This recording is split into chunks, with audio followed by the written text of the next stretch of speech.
For Victims and Villains, my name is Josh, and today we are going to get Wicked! Part 1.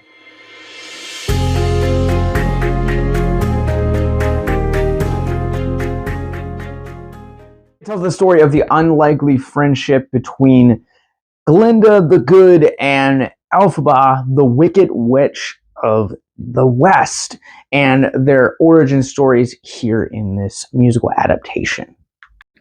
This is really what I feel like should set the precedence for all modern day musicals. I'm really selective when it comes to the subject of musicals. I'm very biased. I loved Mean Girls earlier this year. I thought Wonka last year was an incredible ride. But then there are other movies like Cats and Les Miserables that sing everything. And those are the types of musicals that I just personally cannot stand. Honestly, I just think it's probably personal preference and not any knock on the quality of those films, Cats being the obvious exception. But this is the type of musical that I want to invest my time in and is worth watching and rewatching and suggesting to others. Not only does this film have incredible soundtrack and songs to go along with it, but also it's worth mentioning how the film really plays to both the strengths of Erivo and Grande as actresses and singers. If you're like me and you grew up on Victorious and really fell in love with Grande as Kat over on that show, then I think this film is really going to satisfy a lot of fans of that series. This kind of feels like it bridges the gap between both eras of Grande's career, whether it is being that kind of really funny, comedic, somewhat ditzy character that she's done over the years in both Saturday Night Live and guest appearances, but most famously for Victorious, and then just what an incredible singer she is with her career. I think this film showcases both of those talents incredibly and remarkably well.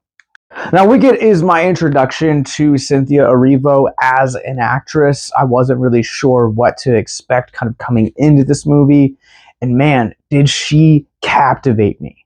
Not only does she have some of the best sequences in this movie for me, but also some of my favorite musical numbers come from her character, and I really just appreciated as a huge fan of not only the source material of L. Frank Baum's World of Oz, but also the iconic Judy Garland film. I just love the depth that she really brought to this character that I haven't really seen diving into a lot of what has come before Wicked. And out of every performance here, when it comes to the trajectory looking forward to Wicked Part 2, Erivo not only stole the scenes for me here, but I cannot wait to see what she accomplishes in Part 2. And honestly, while we would talk about Grande and Erivo, I think the two of them give both captivating performances, but honestly, there's not a bad performance in this movie. I think Michelle Yeoh gives another incredible performance here, as does the very brief but impactful performance from Jeff Goldblum. And not to mention also Ethan Slater, I think has some of the best sequences, and he was kind of my favorite side character in the course of this film. But also at the same time, Jonathan Bailey, also incredible performance here. For a near 3-hour movie, the pacing of this film is just impeccable. It's really hard to judge this one in particular just because it's one half of a much larger blockbuster, but I think the choices that it makes here is going to pay off in the second one, or at least that's my hopes, because some of the pacing and some of the narrative kind of feels like it doesn't really go anywhere, and so my hopes is that you'll see payoff. Some of the stuff is setting up for the sequel.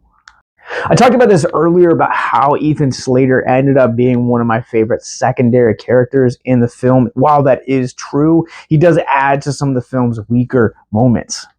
His arc, not only by himself, but also with Marissa Bodie's character as well, and their kind of subplot in this film just really didn't add anything into here.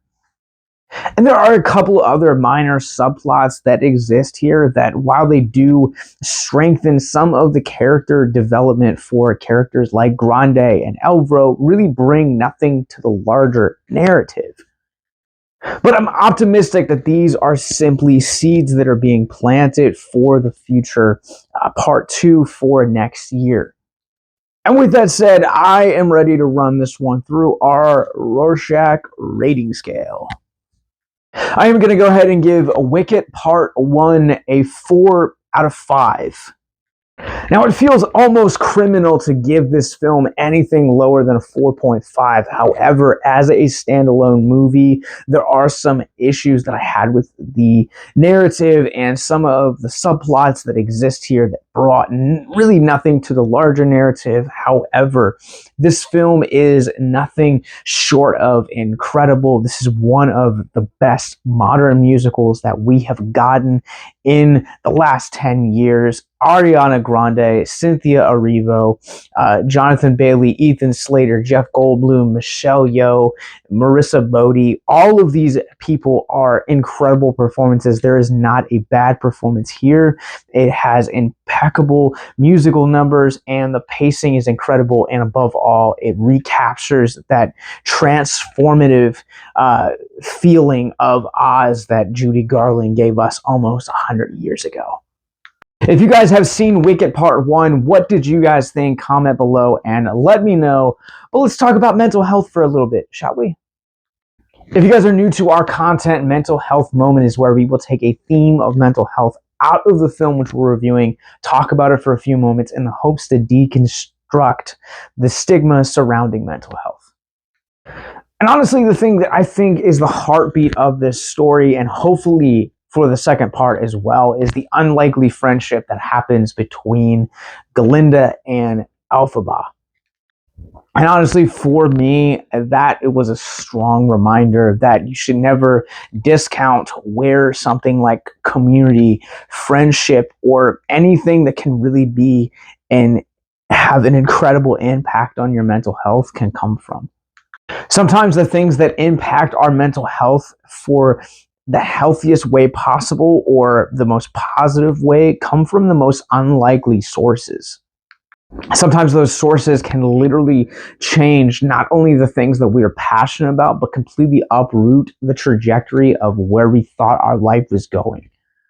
Might sound a little cheesy to hear this, but I wanted nothing more than to become a writer or an actor growing up. I wanted to be in the movies, and it wasn't until I was 16 that I thought about suicide for the first time. It wasn't until I was 17 that I lost someone to suicide that completely uprooted and redirected the entire trajectory of where I'm going now. And now my passion is literally talking to people about mental health and putting the right resources into the hands of those that need the help and the reason why we do the things that we do here at Victims and Villains. And I never in a million years would have ever thought about being a mental health advocate or fighting the way that I currently am now for people to understand their value and their worth. Sometimes it's a singular moment that just comes from an unexpected either tragedy or just an incredible moment of happiness in our life that can redirect us forever and really have a definitive impact on our mental health. And we even see that here in this movie when the Marissa Brody character gets dropped off at Shiz University, and Elphaba was just literally supposed to drop her off, ends up having this incredible little, we'll call it a mishap, but that one thing kind of changed the trajectory for not only the course of this film, but also the course of that character moving forward. Never discount where hope comes from. Sometimes it may surprise you to know. If you or someone you know is struggling with suicide, addiction, self-harm, or depression, please click the links in our show notes below. Check out our mental health resource library. Wicked is now playing in theaters everywhere from Universal Pictures. And in the show notes below, you guys will not only find the previously mentioned mental health resource library, but links to more movie reviews like this, our podcast network, how to support us via Patreon and Paramount Plus for exclusive deals and content you can't get anywhere else, as well as all links to all of our socials and that subscribe button. So until next time, remember to keep it classy and keep defying gravity.